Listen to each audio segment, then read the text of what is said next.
l'épisode 4 de la série Agatha est pour moi totalement dans la continuité de la série. Alors je dirais pas non plus que c'est un épisode filler, mais c'est dans la continuité donc de la série. Bien évidemment, bonjour à toutes et à tous, j'espère que vous allez bien.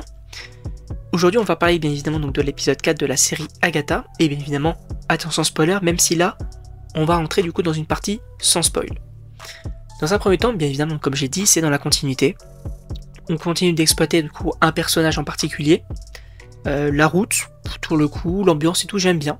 J'aime vraiment bien ce qui est fait autour de cette série-là. Il y a quand même, encore une fois, pas mal de mystères, même si on commence un petit peu à répondre à certaines questions, et on va en parler, puisque oui, maintenant, on va entrer dans ce parti spoiler.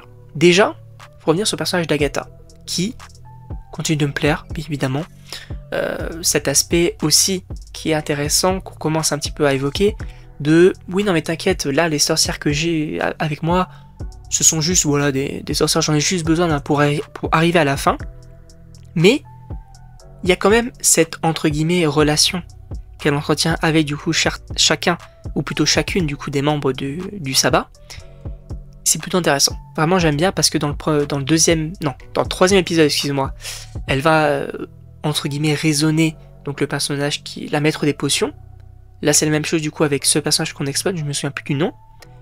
Donc il y a quand même cet aspect de je m'inquiète quand même pour vous, et il y a aussi cette relation avec donc le personnage, alors encore une fois je me souviens plus du nom, mais d'après les Funko Pop, et attention spoiler, ce personnage serait Death, donc la mort.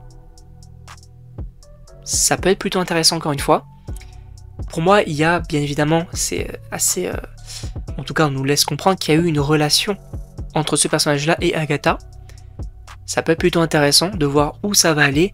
Je pense que bien évidemment qu'à un moment donné, quand t'as une histoire d'amour qui se déroule mal au fur et à mesure d'une série, ça se finit bien à la fin. Généralement, là, est-ce que ça peut changer? Pourquoi pas? On peut bien évidemment également parler de l'adolescent qui suscite quand même l'intérêt de pas mal de personnes. Il y a pas mal de mystères, mais là finalement on a la réponse. Déjà donc dans les Funko Pop, oui, ça avait fuité, mais le personnage serait bel et bien Wiccan, donc le fils de Wanda. Et en plus de ça, on voit que Agatha s'inquiète un petit peu donc pour lui, notamment à sa blessure. Et finalement, donc le personnage donc de la mort lui dit « Non mais en fait, je t'explique, en fait, c'est pas ton fils. » Donc là, j'ai une idée plutôt intéressante parce qu'on parle énormément dans cette série du fils d'Agatha. On sait pas trop ce qu'il est devenu. Je pense qu'on peut le voir. Je pense que c'est pas impossible qu'on puisse le voir, et peut-être, je ne sais pas, peut-être avoir un possible peut-être combat entre Wiccan, donc l'adolescent, et le fils de Wanda. Peut-être que le fils de Wanda il est devenu peut-être un antagoniste, avec peut-être Mephisto. Ça peut être plutôt intéressant, je vais pas vous mentir. Donc, pourquoi pas avoir ce côté-là. Effectivement, on parle beaucoup du fils, on parle peut-être un peu trop du fils pour qu'on ne le voie pas, ou qu'on ne sache pas ce qu'il est devenu. Voilà, je sais pas si on verra Mephisto, vraisemblablement, parce que donc le personnage est prévu dans la série donc Ironheart. Je ne sais pas si on le verra, mais en tout cas, ça peut être vraiment très intéressant d'avoir ça dans cette série, pourquoi pas à la fin, avoir un combat, etc. Ça peut être plutôt cool.